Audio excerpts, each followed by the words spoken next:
Olá, vamos começar nossa aulinha de história? Olha o nosso mapa do Brasil, como está bonito. Tia Dani caprichou, porque nós vamos agora relembrar o assunto da nossa VA de história. História dos povos indígenas e africanos no Brasil. Aqui eu tenho algumas palavras que foram heranças desse povo, como oi, guri, tapera, açaí, piá, bauru, xará, mandioca, abacaxi e outras palavras. Tanto nas palavras, quanto nos costumes, nas comidas, nós tivemos essa influência desses povos, né, que fizeram acontecer essa miscigenação, né, que foi o povo branco, os índios e os africanos, os negros, que gerou o nosso povo, o povo brasileiro. Data 11/12/2020. No livro 2, nós temos esse assunto que vai ser da prova da semana que vem, onde diz assim: os povos indígenas brasileiros. Você sabia que os índios foram os primeiros habitantes do nosso país? No passado, esses povos habitavam boa parte do território brasileiro e se organizavam em diversos grupos que tinham costumes e características próprias. Atualmente, no Brasil, existem mais de 200 indígenas que estão em diferentes lugares. Cada um deles tem sua própria maneira de organizar o dia a dia, as tarefas, as regras do grupo. Nas comunidades indígenas, os homens e as mulheres dividem as atividades diárias. As mulheres geralmente são responsáveis pela colheita, pelo preparo dos alimentos e pela fabricação de redes e de outros objetos. Já os homens cuidam da pesca, da caça de animais, preparam a terra para a plantação, além de construir espaços religiosos e as moradias. Nas comunidades, as atividades realizadas por mulheres e homens são importantes, pois garantem o funcionamento de toda a aldeia.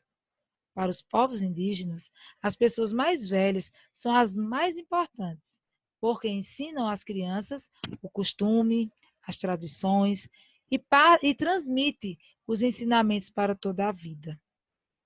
Alguns alimentos são considerados muito consumidos pelos indígenas. São o milho, a mandioca, a batata doce, o amendoim, a abóbora, o abacaxi, o caju. Há muito tempo, diferentes povos indígenas aprenderam as técnicas de produzir objetos de cerâmicas, como potes, bacias. Atualmente, muitos desses grupos indígenas mantêm a tradição de produzir também esses objetos. Em alguns lugares, além de serem utilizados para guardar alimentos, essas peças também são vendidas e as pessoas de fora, de outras comunidades, usam, né, como decoração em casa ou de ambientes. O povo africano. No passado, muitas pessoas foram trazidas da África para o Brasil, contra sua vontade. Elas foram obrigadas a trabalhar em plantações, na extração do ouro, no comércio, em atividades domésticas. Trabalhava dessa forma, de maneira forçada. Isso era o trabalho escravo. Esse povo que traziam os negros para o Brasil, eles eram os portugueses, né? Povo da Europa, onde fica Portugal, e da Ásia, né? Que formaram o nosso povo. O povo brasileiro é a mistura das três raças: o branco, o negro e o índio.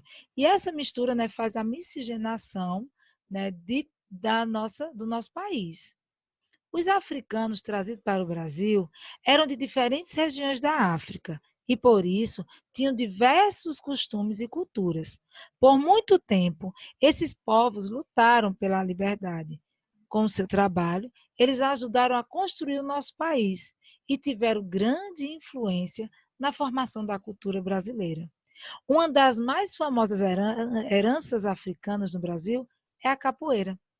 Essa forma de expressão cultural mistura arte marcial, esporte, cultura popular e música.